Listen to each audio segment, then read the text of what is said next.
Գյորջյան Կասկադ 60 ամիս փուլային վճարում բազմաթիվ առավելություններ։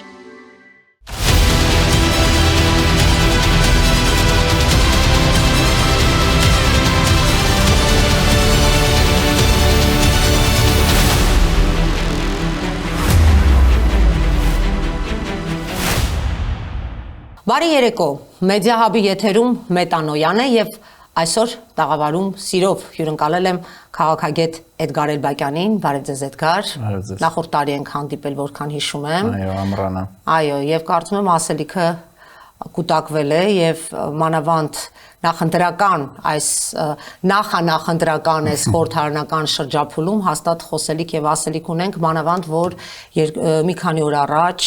դուք ներկայացրեցիք սոցիոլոգիական նոր հարցումներ ես ավելի այսպես կոնկրետ ասեմ չվրիպեմ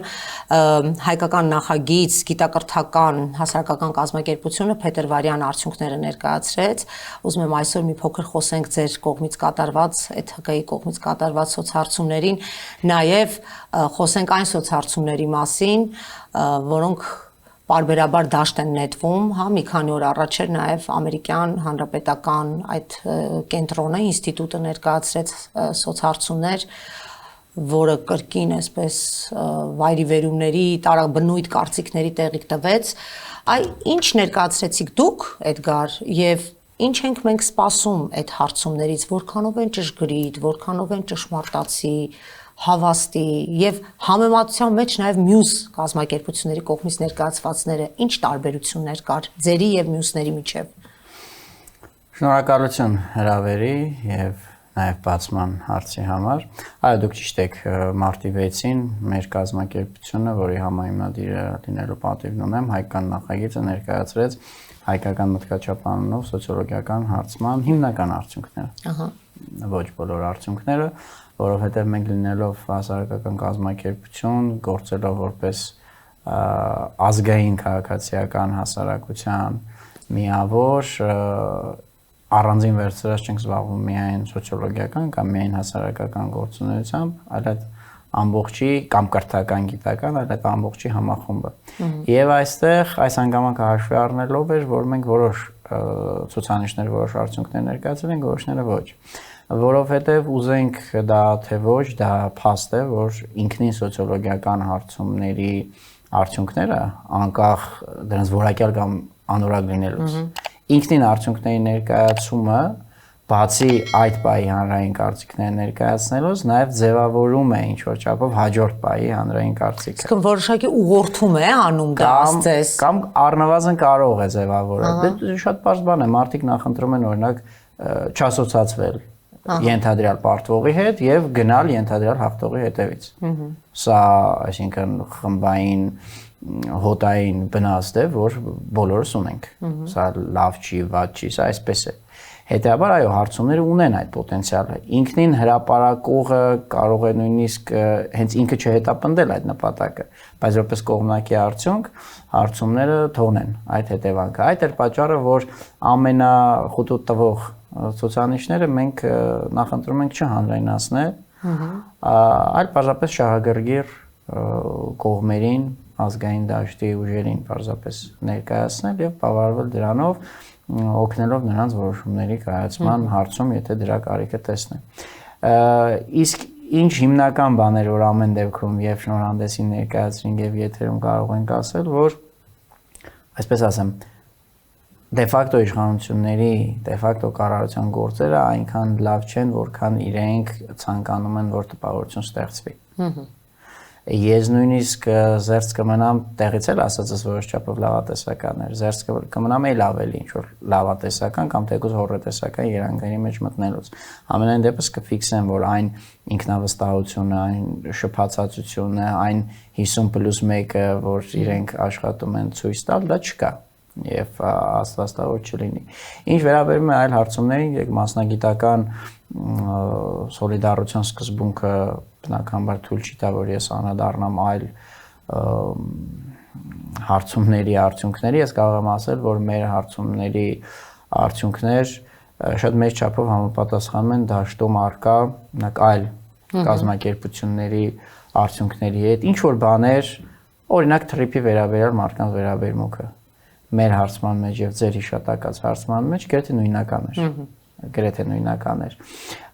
Այստեղ բավականն է միայն ասելով, որ շատ կարեւոր է մի կողմ դնելով, հա, քաղաքական գծիկ դավադրապաշտական բաները, որ նման վարկածներ միշտ եղել են սոցհարցումների հետ կապված, որ ուղղակի թվերը հորինված են, ես դա դնում եմ մի կողմ։ Դե դա չենք բացառում ամեն դեպքում։ Չենք բացառում, բայց մի կողմ եմ եղել այդ ընտրապայքարի ընթացքում, թե ինչքան կեղծ թվեր են օրակարգում։ Ամենադեպս մի կողմ եմ դնում եւ մասնագիտորեն հետեւյալն եմ ասում, որ շատ կարեւոր է թե ինչպես է ձևավորվել ընտրանքը, հա, կոպիտ ասած ում հետ են խոսել, ոչ թե ում մարդկանց, այլ ինչ սոցիալ ժողովրդագրական խմբեր ներկայացնող մարդկանց։ Արդյոք մայրաքաղաքաբնակ, այլ քաղաքաբնակ, գյուղաբնակ համամասնությունը պահվել է ըստ մարդահամարի։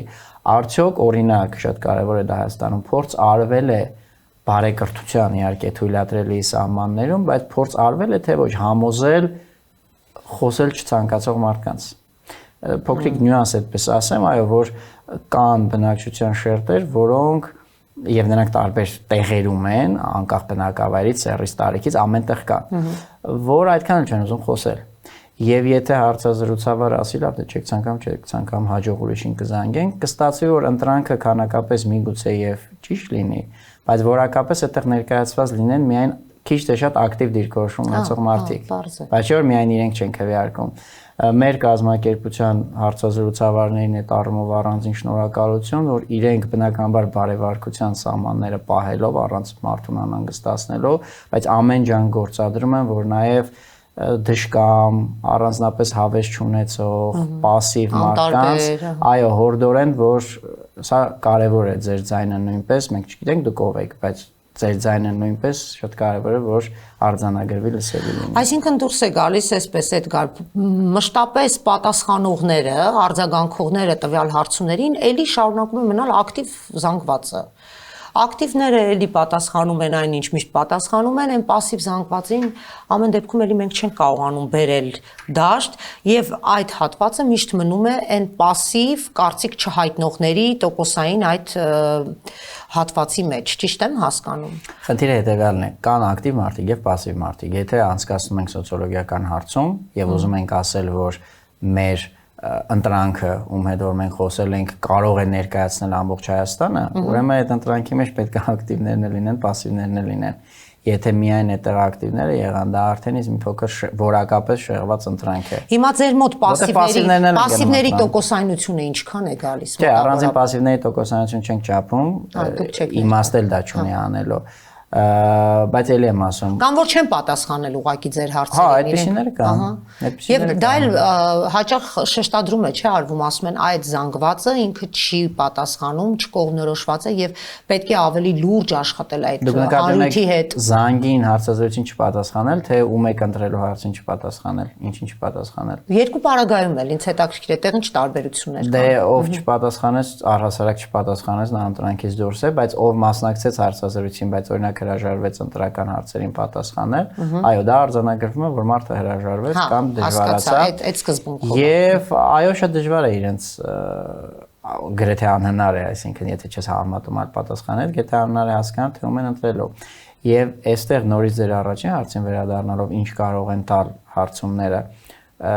հարցումը երբեք չեն տալիս այն հարցի պատասխանը, թե ով կընտրվի։ Դրանք տալիս են, թե այս պահի դրությամբ, այդ հարցման վերջի օրվա դրությամբ քիչ թե շատ մոտարկված, այդ քիչ թե շատն էլ չափ ունի։ Օրինակ մեր հարցման դեպքում սխալի չափը 2.8% է։ Կոպիտ ասած 2.8 էսկոմ, 2.8 էնկոմ։ Ժողովրդական լեզվով ասում։ Այսինքն այդ սխալի սահմանը հաշվի առած այդ պահին մոտավորապես ինչ պատկեր է։ Դրա հիման վրա արդեն քաղաքական ուժերը պիտի կարողանան հաշվարկներ անել։ Խնդիրն այն է, որ դաշտում հարցումները մասնագիտական, ոչ այնքան մասնագիտական, որակյալ հայտնի ցակումնաբանությամբ, անհայտ ցակումնաբանությամբ շատացել են, հետո իրենք ընկալվում են քաղաքականացված, այսինքն հարցումը ամբողջությամբ կարող է իրականացվել պրոֆեսիոնալ, անկախ կամ թեկուզ ոչ անկախ, պատվիրատուով, բայց միևնույն է պրոֆեսիոնալ, բայց իրենց շուրջ կա ընկալում, որ իրենք քաղաքականացված են եւ ինչ որ մի վիճակ է դառնում, որ հարց առաջանում է իրենք եղած յաճեղած ինչ որ բան փոխում են, թե Փոխվում է թե չէ։ Տեսեք, Էդգար, դուք ասացիք, որ ամեն դեպքում այս սոցհարցումները, որը դաշտ է բերվում, հանրույթի համար դառնում է այսպես թե այնպես որոշիչ կամ ինչ որ կողմնակալ միջոց։ Նշեցիք, որ յուրաքանչյուրիս մեջ էլ կա, հա, մենք բոլորս ձգտում ենք պարտված կողմում չհայտնվել։ Եթե կա ինչ որ ուժեղ մաս, մարդիկ ուղղորդվում են դեպի այդ կողմ։ Հիմա ես ուզում եմ խոսեմ այն մասին, որ իշխող ուժը ԿՊՆ պարագայում ներկայացնում է, դուք էլ ընդգծեցիք, որ 55, 56, չգիտեմ, 99 այսպիսի քարոզչական թեզեր եւ շատ լավ հասկանալով նաեւ այդ PR-ի եւ քարոզչության ուժը, իրենք շատ լավ պատկերացնում են, որ պետք է պարբերաբար խփել այդ թիրախներին եւ հանրությանը համոզել, որ մի էլ գնացեք ընտրության, մեկը մենք ենք ընտրվելու, մեկը մենք ենք լինելու։ Այս սրա դեմ աշխատելու ինչ մեխանիզմներ կան ընդհանրապես, որ մարդկանց համոզել, որ չէ, դա այդպես չի, սա զուտ քարոզչություն է եւ դուք պարտավոր եք բոլորդ գնալ ընտրատեղամաս։ Չէ, դա շարունակություն պիտի ունենա։ Ձեր խոսքը շարունակություն պիտի ունենա, դուք պարտավոր եք գնալ ընտրատեղամաս եւ ընտրել A-ին, B-ին, G-ին կամ D-ին։ Իսկ ես հիմա շատ հաճախ ասում եմ, դուք ուղակի գնացեք ընտրատեղամաս։ Չէ, մաթեմատիկորեն այդ որովհետեւ մեզ մոտ նաեւ այդ շեմն էլ պիտի բարձր լինի, որտեղ մաթեմատիկորեն դա օգտա տալիս ԿՊ-ին։ Եթե մարդը գնում է, բայց չի ընտրում անցողիկ ընդդիմադիր ուժերից որևէ մեկին, ընտրում է կամ ԿՊ-ին կամ չանցողիկ որևէ մի ուժի, մաթեմատիկորեն դա մեծացնում է հայտարարը, այսինքն առաջի տեղում գտնվող ուժը, որը բոլոր հարցումներով է ԿՊ-ն եւ ամենահականությամբ հարաբերական մեծամասնություն են իրենք են տանելու, նրա տոկոսն է մեծանում։ Բայց ինչի՞։ Դե տենց է, այնի փոշյանում է։ Չէ, տեսեք, օրինակի համար Գյումրիում մենք բոլորովին այլ պատկեր տեսանք, ես ուղղակի օրինակն եմ բերում։ Իհարկե թիմերը իմ ասած պատկերը տեսակ։ Տեսեք, եթե շատ է ընտրությանը մասնակիցների թիվը բարձր է լինում, իրենց այս հստակ կոնստանտ, այսպես ասած, եթե ձեները գնում են անցողիկ ընդդիմադիրներին, ավելի այդ ընտրողների թվի վրա ավելի նվազում է, այսպես ասած։ Եթե այդ ձեները գնում են անցողիկ ընդդիմադիրներին, պատկերացրեք։ Ես վստահ եմ, որ չկողմնորոշված խավը, որպես այդպեսին Նիկոլ չի ընտրում։ Չկողմնորոշվածը, կողմնորոշված լիներ կլներ այդ 20-22%-ի մեջ էլի արդեն, որովհետև իր ընտրողը ավելի ագրեսիվ ընտրողն է։ Ես համենայն դեպս այսպես եմ պատկերացնում։ Ինչն եք դուք ճիշտ ասում, ինչը ոչ այնքան ոչ։ Վերջի միտքը ճիշտ էր, հա։ Քաղաքացիական պայմանագիր կուսակցության այսպես կոչված։ Ընտրողը ագրեսիվ է։ Ընտրազանգվածը բոլոր մյուս կուսակցությունների դաշինքների հետ համեմատած ամենալոյալն է։ Ինչ նկատի ունեմ հետեւյալը, երբ որ մարդկանց հարցնում ես ում եք ընտրելու, պատասխանում են A-ին։ Ասում ես, եթե որևէ մի պատճառով A-ին չընտրեք, ելում կընտրեք։ Իրենց մոտ ամենաբարձրն է տոկոսը, ասում են ոչ ոքի, մենակ A-ին։ Այդ անցանք, այդ ճիշտ եք ասում։ Ստեղ հիմա ասածն ավելի բան անում, հա, առաջին պլան գալիս, որ քանի որ իրանց էլեկտորատը ամենալոյալն է, ընդդիմադիր բաներն ունեն լոյալ էլեկտորատ, բայց այնքան չի ինչքան իրանց է։ Հետեւաբար շատ կարևոր է ոչ թե ուղղակի մասնակցության քարոզ գնա, մարդիկ գնան օրինակ ինչ որ ոչ անցողիկ մտ սիմվոլիկ ուժի, հələ չեմ խոսում դիմադիր թե ընդդիմադիր։ Ցայտան հետո գանցեն ինչ եք ուզում ասի գնա, ես գնացի։ Բայց այդ ձենը փոշիացավ, այդ ձենը օգնեց առաջին տեղին։ Շատ կարևոր է ասել գնացեք եւ ընտրեք։ A, B, G, D։ Այսինքն գնացեք եւ ընտրեք ISSS սահմանում է հետեւյալն է։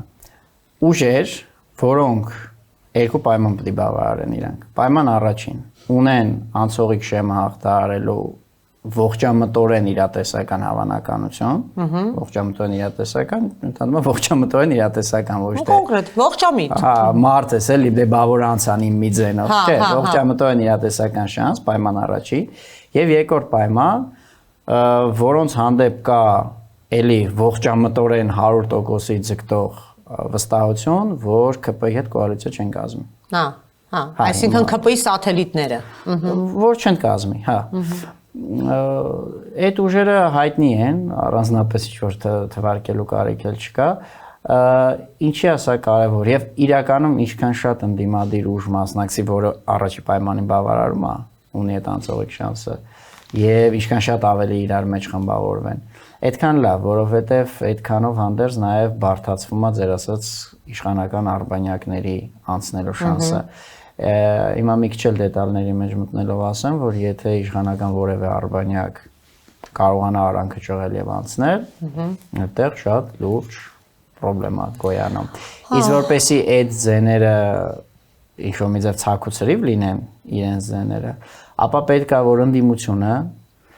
իրականացնի հետեւյալը. առավելագույնս մոբիլիզացնի իր էլեկտորատը։ Կարող է զարմանալ, բայց ընդդիմադիր բոլոր ուժերին անխտիր ավելի շատ իրենք ձայն ունեն 18-ից 34 տարեկանների մեջ, որոնք համատաբար ավելի քիչ են գնում ընտրությունների։ Հայաստանի Սահմանադրությունը, Հայաստանի ընտրական օրենսգիրքը գրված են այնպես, որ ընտրությունները ավելի շատ ոչ թե գաղափարախոսությունների պայքարի մասին են, այլ մոբիլիզացիոն, ռազմավարության եւ մոբիլիզացիոն մարտավարության։ Ով ավելի շատ կկարողանա իր մարդկանց, այսպես ասենք, իր ընտրազանգվածին տանել ընտրատեղամաս։ Իդեպ դրա համար են իրենք բանանում վաղաշապատի բանը, առերևույթ ձայնագրությունները, այդ խստացումը քրեական օրենսգրքում որ արվել է, հա, ուղղորդել է բան եւ այլն։ Դրա համար են դրա վրա շեշտը դնում, որովհետեւ ամենայն հականությամբ իրենք էլ են համանման ինչ-որ թվերի տիրապետում, որ եթե ընդդիմադիր բոլոր ընդդիմադիր էլեկտորատները մեկ մարդու պես գնան ընտրության, իրենց վիճակը առանձնապես լավ չի լինի։ Դուք ասեցիք։ Էդգար, տեսեք, մենք հիմա խոսում ենք ընտրությունների, սպասվելիք ընտրությունների մասին եւ այս սոցհարցումների առհասարակ այս խառը թնջուկի մասին, բայց կոնկրետ մեկ շաբաթ առաջ Հանրապետական կուսակցությունը նորից վերադարձավ իմպիչմենթի թեմային։ Մի թեմա, որը արդեն ինչքան ժամանակ անընդհատ քննարկում էին, նույնիսկ վարչապետի տեխնացու էին ներկայացրել, իդեմս Մասիսի քաղաքապետ Դավիթ Համբարձումյանի եւ նորից ակտիվացան այս թեմայով դաշտ նետելով այն թեզը, որ մենք դեռ ժամանակ ունենք մինչև ընտրություններ եւ կարող են կրկին կոնսոլիդացվել եւ հարցը լուծել պարլամենտի միջոցով։ Դուք սա իրատեսական տեսնում եք թե ոչ։ Կարող է ասենք ինչ որ տարբերակով իրապես ստացվի դա եւ ինչն է նաեւ պատճառը։ Իրենք ասում են, որ շուտով երբ որ ԿՊ-ի ցուցակները ի հայտ կգան, այդ ցուցակներում մենք կտեսնենք թե ովքեր են իրենց թիմից, այնտեղ շատ շատերը կան, որ այս պահի դրությամբ գործող падգամավորներ են, բայց հաջորդում չեն լինելու եւ այստեղ շատ խիստ մարդկային գործոնի վրա է շեշտադրումը դրվում, որ այդ նեղացածությունը, վիրավորվածությունը, այ տեսեք, ես ձեր հախից կգամ այս թեզերը, կարող են ինչու ոչ լավ աշխատանքի արդյունքում այս պարլամենտում խնդիրը լուծել։ Դուք սա իրատեսական տեսնում եք թե ոչ։ Իմպիչմենտի օրակարգի ձևավորման անցած տարվանից առաջին իսկ օրվանից ինք պատասխանը այս հարցին չի փոխվել եւ հիմա էլ նույնն է մնում։ Ես հավաքական ընդդիմության, ազգային դաշտի, հակաիշխանական դաշտի ինչ սահմանում ուզում եք տվեք, որը ձեզ ցանկալի է։ Հաջողության ոչ մի շանս իրատեսական չեմ համարում, քանի դեռ այդ դաշտը պարակտված է եւ միավորված չէ։ Դա կլինի իմպիչմենտը, դա կլինի փողոցային պայքարը, դա կլինի ընտրությունները իդեպ։ Հիմա մի բան ռետորական հարց տամ, եթե կցանկանաք կվերադառնանք իմպիչմենտին, ռետորական հարց տամ։ Իսկ լավ, ենթադրենք ԿՊ-ի ձայները չեն բավարարում ընտրություններից հետո 9 օրվա մեջ կազմի կոալիցիա։ 9 օր եթե չկարեցար անես, հարաբերական մեծամասնություն լինելով, հերթը անցնում է ընդդիմությանը։ Հա։ Այս պահի գործող, գոնե այս պահին գործող օրենսդրական կարգավորումները ամեն հավանականությամբ, եթե որ եսիմ ինչ չի փոխվում, թույլ չեն տալու, որ ենթադրյալ ընդդիմադիր առաջին հորիզոնական զբաղեցած ուժը Հայաստանը իր ցանկացած տեխնացուին առաջադրիչը Սամվել Կարապետյանին հայտնի հանգամանքներով։ Դե պարզ է, հա։ Բա օրինակ հետո ինչ է լինելու։ Երկրորդ ընդդիմադիր ուժի առաջի համարին համաձայնվելու են, թե չէ, հատկապես եթե բանով Նիկոլական Պիտակովին քննարկին եղավ։ Երրորդին համաձայնվելու են, թե չէ, եթե օրինակ ինքը ընդհանրապես երրորդն է, նույնիսկ ընդդիմության մեջ է երրորդ, այսինքն ընդհանուր չորրորդն է, ժամանակը ներելու է, ընդդիմությունը միասնական տեխնացուի շուրջ գալու է կոնսենսուսի, թե գնալու են ընտրությունների երկրորդ փուլի, որտեղ մասնակցում են մենակ առաջի երկու տեղ տարածները։ Դե տեսեք, եթե լսենք մեր ձևովին, այսինքն այս դեպքում ուժեղ Հայաստան կուսակցությանը, միավորմանը, ասում են, որ մենք պիտի փոխենք սահմանադրական ինչ-որ դրույթը եւ Սամվել Կարապետյանի համար կանաչ լույս վառենք, որովհետեւ ինքը կարող է։ Այո, այսինքն իրենք պետք է ես պատկերացնում եմ այսպես, ոչ թե պատկերացնում, այլ ըստ օրենքի էլի, պիտի մի հատ վարչապետ կազմեն, ունենան, ընտրեն այդ մեկին, չէ՞։ Հա, ունենան, հետո այդ վարչապետի ձևավորած ուժով, այսպես ասած, այդ կոալիցիայով, ընդդիմադիր կոալիցիայով արդեն գնան փորձեն այդ փոփոխությունները անել։ Հա, տեսականորեն թեորիապես այսպես է լինում։ Դա շատ լավ է։ Գործնական մենք մի քիչ ուրիշ բան ենք տեսնում։ Մենք տեսնում ենք իշխանության հակակարողությունը վերջին մոտավորապես 7-ից 10 օրը երկրորդ նախագահ Ռոբերտ Քոչարյանի դեմ։ Ինչու՞։ Իսկ միգուցե Դա նոր չի, անընդհատ է։ Չէ, կոնտեքստով, որ այսինքն իրեն են ընտրել ու Ժորժ ջան իրականում դուք գնալու եք ընտրեք ձեր կարծիքով փոփուշ ուժերի, բայց իրան են դարձնելու։ Իսկ միգուցե այս հարցի շուրջ ԿՊ-ական խոհանոցներում են մտածում եւ ասում լավ, բայց ինչ են անելու, երևի վերջո կոնսենսուսի կգան, կասեն լավ են առաջի տողը դե այդ ուզած մարդը չի լինում, թող ինքը լինի, հետո կփոխենք, կպայմանավորվենք, կտեղափոխվենք եւ այլն։ Հիմա տեսեք, մենք այս հատուկ սատանայի բան եմ անում, փաստաբանություն եմ անում, որ պատասխանեմ impeachment-ի մասին ձեր հարցին։ Տեսեք, մենք իսկ այստեղ պատասխան չգտանք։ Նույնը impeachment-ն է։ Բայց impeachment-ի հարցը մի քիչ շատ ավելի կոնկրետ է, ասեմ, որովհետև parlamentum կա անդիմադիր երկու ուժ, հա, ոչ ես, ոչ դուք չենք կարող այդ ընտրությանը մասնակցել, ի տարբերություն խորհրդարանական ընտրությունների, որ մենք յուրաքանչյուրս ձայն եւ քվե ունենք, այնտեղ դա ներսում է տեղի ունենալու, ինչ էլ որ տեղի ունենալու, կամ ներսում իրանք կկոնսոլիդացվեն, կամ չեն կոնսոլիդացվի, ներողություն հաղթողներին է, պարտվողներին է, խանգարողներին է, ողջունողներին է, պարզ տեսնելու ենք ինչա։ Եթե իհարկե այստեղ ԿՊ-ն մասնակցություն չունեցավ, այս ամեն ինչը պարզա որ չլինող բան է։ Այստեղ շատ կարևոր է որ ԿՊ-ի են 20 հոգին մասնակցեն։ Եթե ԿՊ-ն չկա, այսպես թե այնպես այս երկու ուժը ինչ որ բաներ ստորագրել էին, չէ՞, արդեն համաձայնել էին իրենց անունները տակը դրել էին այդ թղթի։ Okay, մենք դա ունենք, հիմա էլ ունենք, բայց այն ԿՊ-ն բա Ինձ ԿՊ-ն է հետաքրքիր, այս մեկը հասկացանք։ Այստեղ էլ կոնսոլիդացվելու հարց չեմ տեսնում, որովհետև այդ մեր երկար տուրու դմփոցներից ու պատմություններից հետո ոնց որ թե եկան այդ մի թղթի տակ բոլորով ստորագրեցին, եթե ինձ չի դավաճանում իմի շողությունը։ Ստորագրել են, բայց հա, լավ, ստորագրեցինք, սենց նստեցինք, բա հետո ԿՊ-ն պետք չէ որ գա ստորագրի։ Դե ԿՊ-ին ստորագրացնելու համար պետք է կոնսոլիդացիա, հիշում եք ամենասկզբում ինչ ասացի, որ մարդիկ բնազդային ուրեմն կարգավորումներով, այսպես ասենք, փորձում են ուժեղի հետևից գնալ։ Հիմա այդ ենթադրյալ ձեր ստորագրող ԿՊ-ականները ձեր ճակերտներում մի բանա որ տեսնում են ըստ իրենց կոնե կիսապարակտված ստորագրացնողներ, իսկ մի բանա եթե տեսնում են միահամուռ բաներ, ստորագրացնողներ։ Այս թեմայի շուրջ գիտեք 4-5 տարի երևի խոսում են շատերը, այդում ձեր խոնարհծառան, բայց խոսում են որտեվ չի լուծվում հարց։ Այդ ուժերի կենտրոնացման, միասնականացման, թու լգոնե քիչ թե շատ այս նախընտրական բաները խմբավորումները, որ կազմավորվում են, կամ օրինակ ուժ եղավ հայրենիքը, որ ընդհանրապես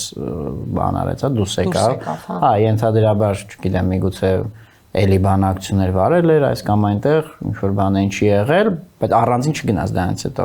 Այլ պայմաններում իրենք էլ առանձին գնային ալամաշխարհը առանձին գնար։ Հիմա գոնե այդքան տեղ այդ միասնականացման քարոզը աշխատել է։ Մնացել է ամենագագաթնակետայինը։ Դուք խոսացիք impeachment-ից, ես խոսացի ընտրություններից եւ երկու տեղում էլ մենք եկանք փակուղու, որովհետեւ ի վերջո այդ հարցը նախընտրական շրջանում չի լուծվում, հա, բուն process-ի վաղ լուծվում։ Հենց այդ ժամանակ պետք է դրսևորվի այդ իրար հանդեպ վստահությունը կլինի, թե չէ, եթե իրար հանդեպ վստահություն չկա, նրանք մի կողմը մյուսին մեղադրելու է, որ մղմանը մեջ ազնիվ չես, ավելի կոնկրետ եթե լինեք, այն մի կողմը կասի, որ impeachment չեք անում, դուք էլ ձեր, չգիտեմ, նախընտրական քարոզարշավն եք անում, ըստ որում ընդդեմ մեզ, այն մյուս կողմն էլ կասի, բա ստորագրել եք, բա ձեր քաղաքական պատասխանությունն ուրա չեք տենում, ամեն օր նորանոր բաներ ասա հանձնում, անդառնալի է դառնում այդ ավերակների վրա ոնց եք կառավարելու, նույնիսկ եթե ուզում եք կառավարեք, եկեք կպեք, փորձենք, հա, թեկուզ եթե չստացվի էլ, գոնե մի քիչ էլ մաշենք ռեյտինգը օրինակ։ Սենց գալու է հասնի հունիսի 7-ը, եթե չկա այդ երկուստեք վստահությունը։ Հիմա տեսեք, երկուստեք վստահությունը, եթե անգամ ձևավորվում է, ես մի այսպիսի վտանգ եմ տեսնում, որը այսպես որպես դեսերտ պահել է իշխանությունը վերջին 1-2 ամսվա համար։ Մենք գիտենք, որ առաջիկայում մի շարք իրադարձություններ են սպասվում Հայաստանում, նաև գերտերությունների ղեկավարներ են այստեղ լինելու եւ այլն, բնականաբար Վենսի այցը կարծես թե դրա առաջին մասն էր, որ նաև այսպես հայ-ամերիկյան համագործակցության այսպիսի շղարշ ձևավորվեց եւ այլն եւ նաև աջակցություն հայտնվեց գործող այս պահին ղեկավարին եւ այնուհետեւ մենք ունենք մայիսին այցեր տարբեր երկրների ներկայացուցիչների դեմս նաև Մակրոնի եւ այլն, հա, որոնք կգան եւ բնական է, որ Նիկոլը այս ամեն ինչը պահել է արդեն խիստ նախընտրական շրջափուլում մատուցելու համար եւ կա նաև այո տեսակետ, որ կգան մի հատ էլ այս ԵՄ-ականները իրենց աջակցությունը կհայտնեն եւ կասեն եղբայր մենք քո մեջքին ենք եւ սրանք շատ փայլուն դիվիդենդներ եւ բոնուսներ կարող են հարության եւ հասարակության համար հանդիսանալ։ Մենք ինչ ունենք այդտեղ։ Դուք ցավոտ հարցի նորից եկաք, որ ընդհանրացնելու դեպքում ես կասեմ, որ իշխանությունները ունեն բազմազան քայլեր ապահովելու ավելի շատ գործիքակազմ, զուտ որովհետև իշխանություն են, այդ օրինակ օրենսդրական վերջի պահին օրինակ փոխեն ինչ-որ մի օրենսդրական կարգավորում, որը էլ ինչ-որ մի բանի վրա ազդի։ Դիտորդության, սրա, նրա եւ այլն։ Հատկապես որ այդ առումով խնդիր չունեն, միշտ արևմուտքից կանաչ լույս են ստանում։ Համեմատած իրենց ազգային դաշտի քայլերի բազմազանությունը ավելի սահմանափակ է, բայց կա։ Եվ այդ կան, նորից կրկնեմ, եղած էլեկտորատին Նապոլեոնը օրինակ ճիշտ սուտ, բայց դա եվրոպական պատմական հիշողության միֆերից է, որ իր բոլոր զինվորներին հականի անվանը գիտեր, տենկով, անունով եւ այլն, համարյա այդ մակարդակի իրենց էլեկտորատին պիտի ճանաչեն եւ մոբիլիզացնեն տեղերում եւ նաեւ Երևան, մարզերում եւ Երևան։ Այս մասով։ Իսկ ձեր ասացի մասով, այո, այդ ամեն ինչը լինելու է, ինչքանով դա կազդի, ես կդժվարանամ ասել, որովհետեւ եւս մի իրադարձություն կավելացնեմ իդեպ ձեր ասած այդ Մակրոն բան եւ այլն, որ նաեւ մի շատ այսպես ցավոտ բան, որի մի կողմում մարդկային բնականաբար թեթևացումն է, մարդկային երջանկությունը եւ հենց մյուս կողմում եւս մեկ անգամ մեր ազգային ողբերգության հիշեցումը։ Խոսքը Ադրբեջան պահող պատանդների, գերիների վերադարձի մասին է, որը միանշանակ, այսինքն մեդալը, որ ունի երկու կողմ եւ մի կողմում միանշանակ մարդկային բախտավորությունն է, բայց մյուս կողմում ճշնամին եւս մեկ անգամ մեզ հիշեցնում է, որ այ տեսեք մենք ենք որոշում ձեզ մոտ ինչ կկատարվի եւ հենց այնպես չդա, մենք նաեւ դրա գործիքներ ունենք, կուզենք կտանք, չենք ուզի չենք տա։ Ինքն շատ էսպես հակասական ինքը բանա տարբեր առումներով։ Որքանով դա կունենա ազդեցություն, բարդ է ասել։ Եթե հենվենք հենց մեր էլի վերջին սոցիոլոգիական հարցման վրա, որտեղ դրանից առաջ համանման իրադարձություններ տեղի էին ունեցել, գերիներ էին հայրենադարձվել, Վենսի այցներ այդ ընթացքում, չի ասի որ շատ մեծ ազդեցություն են դրանք թողել։ Հա, որովհետև մեկ այլ նաև մարդկանց հարցնում ենք թե ինչու է կառավարությունը։ Այսինքն առանձնապես հասարակությունը այդպես իմպուլսիվ չի արձագանքում այդպիսի հայտարարություններին։ Չէ, իմպուլսիվ միանշանակ ոչ։ Եւ դա ձեր սոցհարցումներում երևում է։ Դա երևում է, այո, հարցնում ենք մարդկանց, այդ թեմաները կան, արտաքին քաղաքական կողմնորոշման փոփոխություն գերիների վերադարձ, բայց իրենք մարգինալ սահմաններում են։ Բայց հիմա տեսեք, էլի սոցհարցումների բարդությանն են գալիս։ Ես խոսում եմ փետրվարի մասին։ Փետրվարից մինչև հունիս այլ ժամանակային միջակայք է։ Իսկ եթե ձեր այդ ամբողջ ասածը, իմ ավելացրածը, այդ ամեն ինչը տեղի ունենա այսպես կումուլյատիվ էֆեկտով, հրթիռները ոնց են անընդհատ նույն կետին խփում ու միաժամանակ, եւ տեղի ունենա ոչ թե փետրվարին, այլ օրինակ մայիսին, ընտրություններից ընդամենը նախընտրական քարոզարշավի ժամանակ։ Այս քարոզարշավի փուլում է դա լինելու։ Հա, մայիսի 8-ից հունիսի 5-ը, ասենք։ Դա կարող է այլ էֆեկտ ունենալ, արդեն կումուլյատիվ էֆեկտի առումով։ Հիմա թոշակը բարձրացել է, բայց չի բարձրացել, որտեղ ապրիլի 1-ից է այդ վճարումները լինելու, հա, արդեն որ բան ձեռները փողն գնի, հա։ Շոշափի։ Հետևաբար էլի եմ ասում, եւ ինչ որտեղ ես այստեղ հասկանում եմ ազգային որոշ ուժերի նաեւ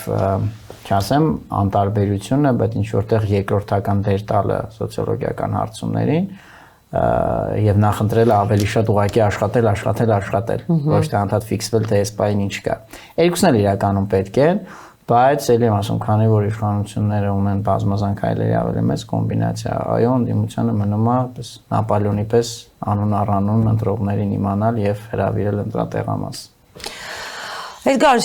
միանշանակ այս բոլոր թեմաներից զատ չեն կարող չանդրադառնալ իրանական խնդրին, որ անմիջապես մեր սահմանակից հարևան բարեկամ երկիրն է, հրթիռներ են թռնում մեր տարածաշրջանում եւ շատ այսպես անհասկանալի տեղ է տանում այս ամենը։ Քաղաքագետ եք դուք, բացի այն գիտական, վերլուծական աշխատանքները, որ կատարում եք Հայաստանի ներքաղաքական կյանքով պայմանավորված, այլ ես կուզեի լսել նաեւ ձեր կարծիքը եւ ազդեցությունները իրանական այս խնդիրների անմիջապես Հայաստանի անվտանգության վրա, Հայաստանի հենց թեկուզ ներքաղաքական կյանքին վրա առասարակ ինչ է կատարվում, մենք ինչ դերակատարում ենք ստանձնել այս ամբողջ պատմության մեջ։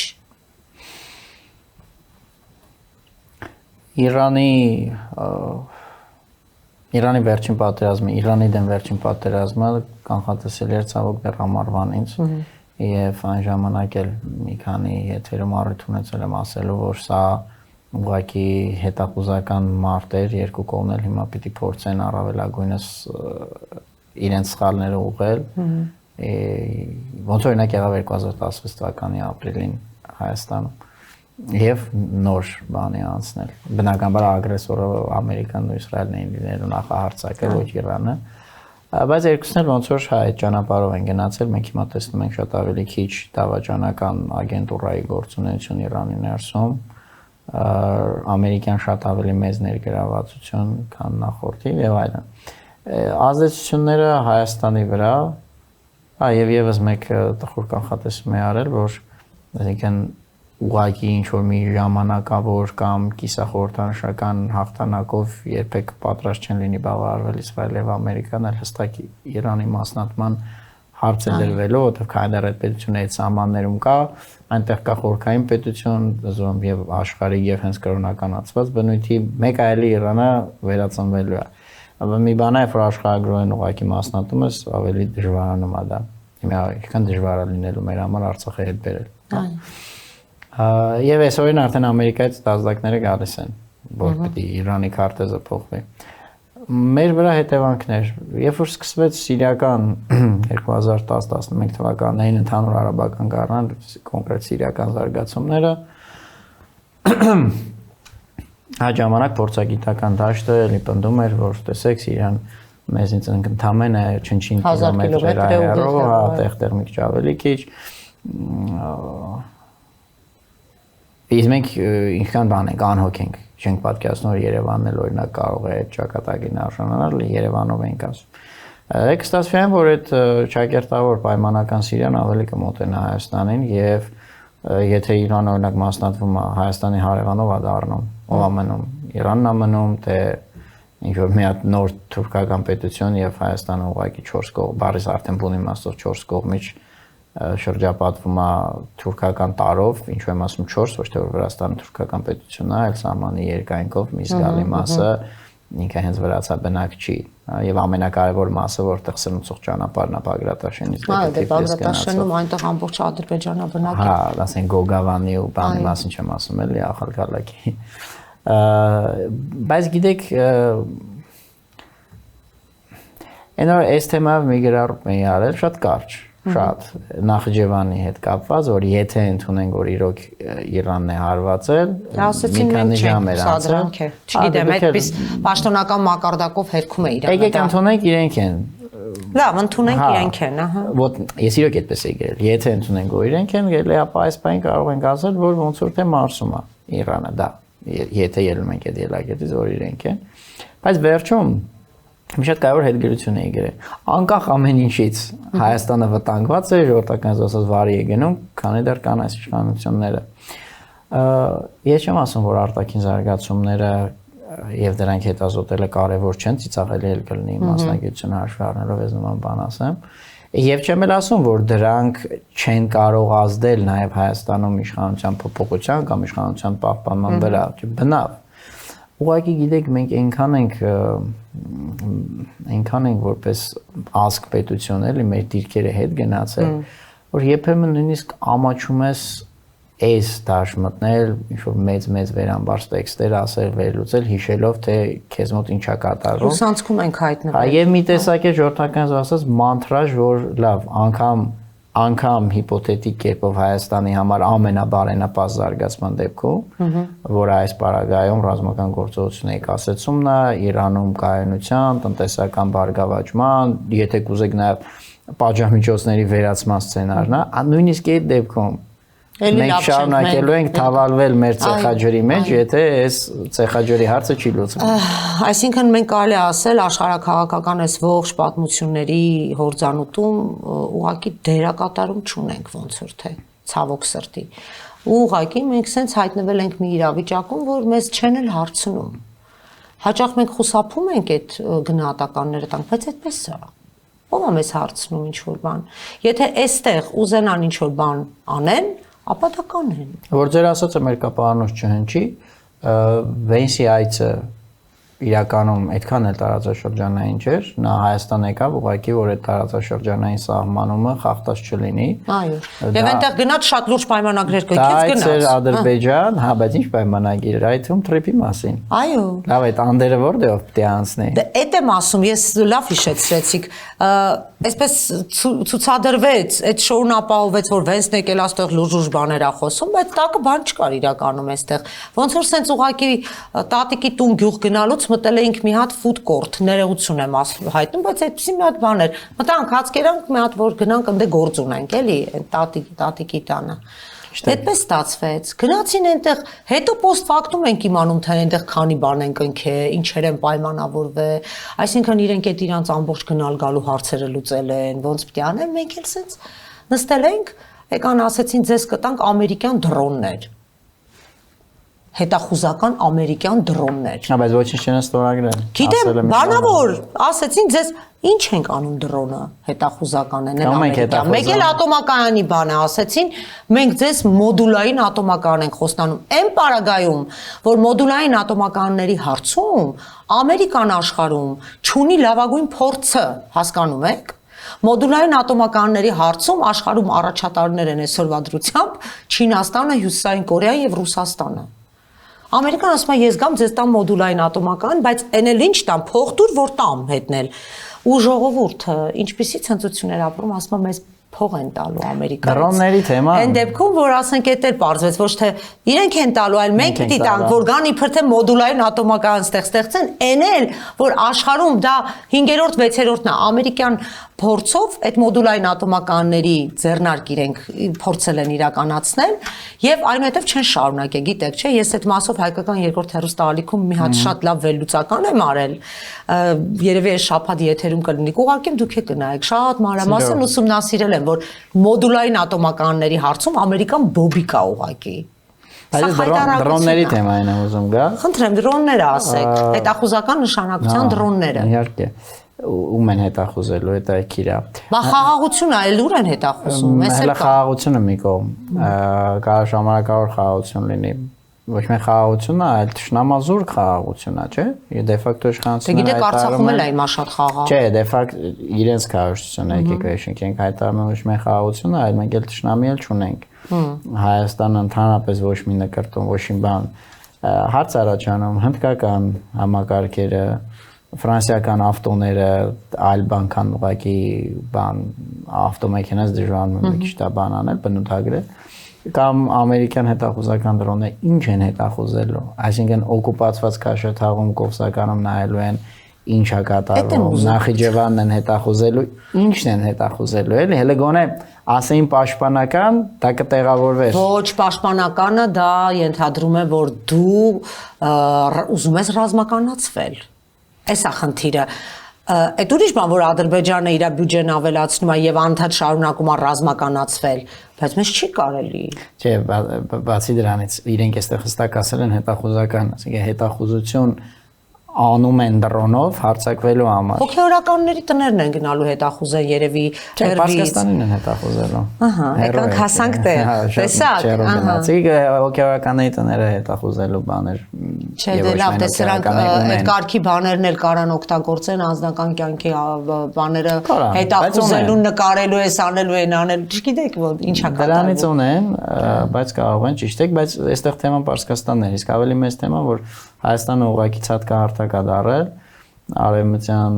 աշխարհակարգի, Ամերիկայի հիմնականում համար իր աշխարհակական հակառակորդների դեմ լարված օջախ ստեղծելու։ Իսկ ինքը ոչ թե ինքնիշխան տարածք է, ինքնիշխան պետություն է, որը ունի ինչ-որ սեփական օրակարգը եւ մեծ պետությունները ինչքան էլ մեծ են այս կամ այն չափով պիտի հաշվի նստեն դրա հետ, ոնց որ նախկին նախագահների ժամանակ էր։ Այլ ինքը ուղղակի բան է, տարածքա պլատֆորմա, որը կարող ես գնել եւ օգտագործել ընդդեմ քո հանուն քո շահերի, ընդդեմ քո թշնամիների։ Բայց իրանական կողմը տեսակ ինչ հայտարարեց Էդգար, որ հենց իդեպ անմիջապես հարևան երկրներին էր վերաբերում, իհարկե ասելիքը ձևակերպեց Ադրբեջանի մասով, որովհետև այնտեղ իրենք ունեն իսրայելական բազա են դրել, հա, Կովսականի կողմը, ճիշտ եմ հասկանում այնտեղ։ Շատ են այդ մասին հրապարակումներ։ Ասում են, հա, բայց դե այն որ չենք տեսել, չգիտենք, հեսա բանը Նիկոլ հետախուզական դրոնները վենսը կտա, կգնա կիմանա, մեզ կգա կասի։ Հա, ամեն դեպքում կա, չէ, այդ ինֆորմացիան, որ այնտեղ կա այդպիսի բազա, եւ կարծես թե Իրանն էլ անմիջապես դրան ի ցույց դնելով, նաեւ լսեցնելով մյուս հարևաններին, ասեց եթե դուք փորձեք ձեր տարածքը տրամադրել ի վնաս Իրանի, ապա ամեն ինչ շատ ավելի տխուր կվերջանա նույն այդ հարևան երկրների համար։ Մարդիկ բառացի ասել են, դա բնական է մեզ էլ է չէ վերաբերում։ Հիմա դուք նշեցիք այդ հետախուզական դրոնների մասին, որ դրա վերջնական թիրախը ամեն դեպքում Իրանն է։ Այն մարդիկ ընդեղից ասել են, այդ դրոնների հետ կապված այս կողմերը չերևաց դու որ գաս մեզ հետախուզես։ Ոչ միայն դրոնները, հիմա եկեք մի բան հետահայաց մոդելավորենք։ Ես էլ եմ օրինակ ասում, հետահայաց մոդելավորենք, որ կներեք պետք է ասեմ այն ինչ որ կա Զանգեզուրի միջանցքը, որի համար հիմա մեղմ ասացություն են մտածել անունը հորինել դրել են TRIP։ Դե եւ Հական Ֆիդյանը եւ Ալիևը մեռան ասելով որ այդ նույն միջանցքն է դե եթե տղային թույն շո մեկը վեր կենա ասի խի խաղաղության process-ը բանանում կասկածի տակ դնում խաթարում եթե Զանգեզուրի միջանցքը արդեն գործելուց լիներ այնպես ինչպես սահմանված է ESPA-ի հայ-ամերիկա հայ-չակերտավոր հայ-ամերիկա-ադրբեջանական բանով կխփեր Պարսկաստանը թե չէ Իսկ չէ որ դու Էմիրատների ա խփում, Բահրեյնն ա խփում, Սաուդյան Արաբիայի ա խփում։ Հələ Էմիրատները չդիմացան, ասին ոնց որ վիճակագրային մեջնից ամենաշատը մեզ խփել, արի մատը մենք սիմվոլ խփենք։ Հա, երեք մի թեթև մի բան խփեցին։ Իսրայելական աղբյուրներ ասել, ես գոնե չեմ հասցրել ֆոտո կամ վիդեո վստահելի ապացույց տեսնել, լավ ենթադրենք խփել է։ Դե ասած արդեն զզվացիկ թողիկ հասկացանք։ Կխփեր թե չէ։ Այսինքն ինչ ստացվեց, որ Հայաստանը 4 հաշվով նայենք, հա, ուներ ենթադրենք +5 հարաբերություն Պարսկաստանի հետ եւ -5 հարաբերություն կամ -1000 հարաբերություն Ադրբեջանի Թուրքիայի հետ։ Ամերիկայի հետ էլ հաշվենք +1։ Բացվեր այդ միջանցքը կամ ապագայում բացվի, Ամերիկայի հետ +1-ը մնում է +1 կամ լավ տո դառնա +2, Թուրքիայի Ադրբեջանի հետը -1000 է մնում, որտեղ իրենք ասում են այնտեղ դուք գոյություն ունեք, դուք մեզ համար -1000 եք։ Իսկ այն Պարսկաստանի հետ +5-ը դառնում է էլի -1000։ Հա։ Ու արդեն Հայաստանի դե ֆակտո իշխանությունների մեղքով, այսինքն 4 հաշվում Հայաստանը շահեց, դե կորցրեց։ Մարդկանց ուզում են մոլորեցնել, որ այդ բանով TRIP-ով իբր Եվրոպային կապվելու ցախ մի քիչ որ նայեմ այս Նախիջևանն է գրաված Ադրբեջանի կողմից մի քիչ էլ այն կողմ Թուրքիան է ինչ Եվրոպա Ինչ Եվրոպա Իսկ մենք ուղղակի տարածք ենք տալի իրանք իրանց բեռներ են որ 100 տարի է ուզում են ավելի հեշտ կարողանան տանեն բերել Դե այս TRIP-ի գաղափարը բացառապես նրանց համար է որ իրենք կարողանան դա նույն Զանգեզուրի միջանցքն է Բայց էդ էլ է շատ զավեշտ են որ ասում են գնում ենք ասենք այն անունը դրել են գնում ենք Եվրոպա։ Այ մար դուք այդտեղով ուր եք գնում Եվրոպա։ Այ ձեր տունը շինվի, մի հատ աշխարհագրություն նայեք, լավ, աշխարհագրություն լավ չգիտեք, մի հատ քարտեզը բացեք, նայեք, տեսեք։ Էդգարը լավ է շեշտում։ Այդտեղից ուր եք գնում Եվրոպա, որ կողմ եք գնում Եվրոպա, ես չգիտեմ, այսինքն տենց գնալու եք, հասնեք ուր, Ստամբուլով, սենց հա ուր են գնում։ Այդտենց հիմա Վրաստանով էլ կարան գնան։ Հա, բայց Վրաստանը ավելի շուտ են։ Չէ, նույն Թուրքիան է, եթե բանը, Վրաստանից Թուրքիա հիմա էլ կա այդ ճանապարհը։ Հա։ Սարպիով թող մտնեն։ Իմաստը ո՞րն է էքստերիտորիալ, այսինքն միջանցքային Դե բարձա տարածք։ չէ, ինչ է սա, բայց այստեղ մի հատ էլ բան եմ ուզում ձեր հետ քննարկել, Էդգար, եւ կարծես թե եզրափակենք։ Հիմա թրիփի պահով, այս իրավիճակում այս պատերազմական իրավիճակում, որը ամեն դեպքում, չգիտեմ, բնական է որոշակ շարունակականություն է ունենալու, հա, ասում են 3 շաբաթ, բայց հեսա 3 շաբաթը կլրանա, կարծես թե կանխելու կամ դադարեցնելու միտում չկա։ Ինչպես դուք նշեցիք քիչ առաջ, կան նպատակներ, որ իրենք դեռևս ամառվանից նախանշել են եւ իրենք միանշանակ փորձելու են ամեն գնով հասնել այդ նպատակներին եւ սա կդեռ կշարունակվի։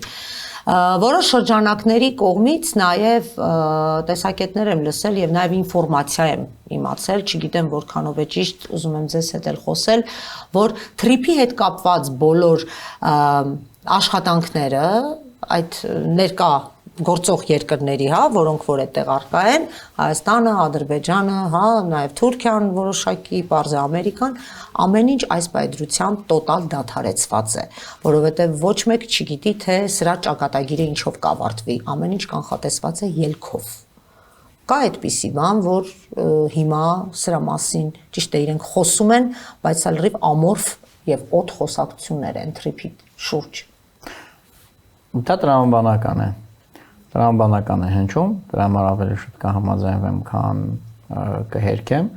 այլ հարց եթե հասցրած լինեին մինչև Իրանի դեմ նոր հարձակումը կահավորած լինել, դե արդեն կլիներ, կօգտագործեին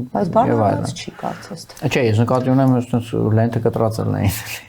Չէ, դե ինչ լենտը կտրել, ինձ թվում է միջև լենտը ահագին բան կա անելու, որ այդ ահագինից ոնց որ թե մի 10%-ը չեն արել, բացի մեծ խոսալուց։ Քանի դեռ լենտը կտրված չի, աշխատանքները արված չեն, ինքը Ամերիկայի կողմից, Ամերիկայի դաշնակիցների, այդ թվում Թուրքիայի կողմից հակա-իրանական ռազմաճակատի երևի ամենափոքր տեղամասն է։ Չեմ ասի թե անկարևոր,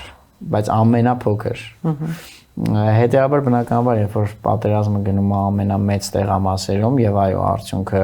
ընդհանրապես հնարավոր չի կանխատեսել, իսկ ոչ մեկը չի կարող այն էլ նման մեծամասշտաբ պատերազմների արդյունք կանխատեսել տևողություն, արդյունք, ոչ մի բան։ Ինչքան process-ը ավելի մեծ է,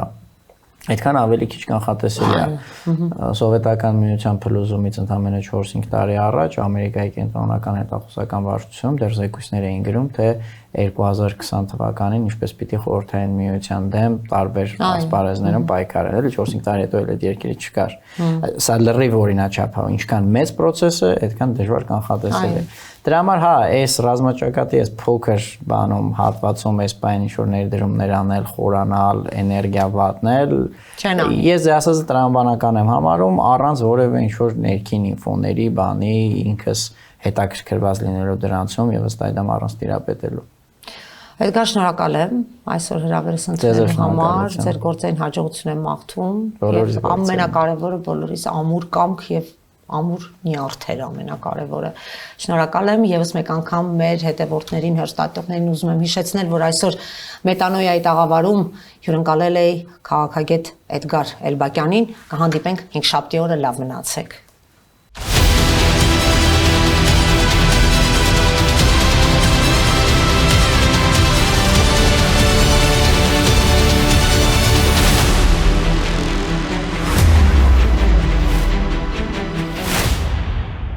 Գյուրջան Կասկադ 60 ամիս փուլային վճարում բազմաթիվ առավելություններ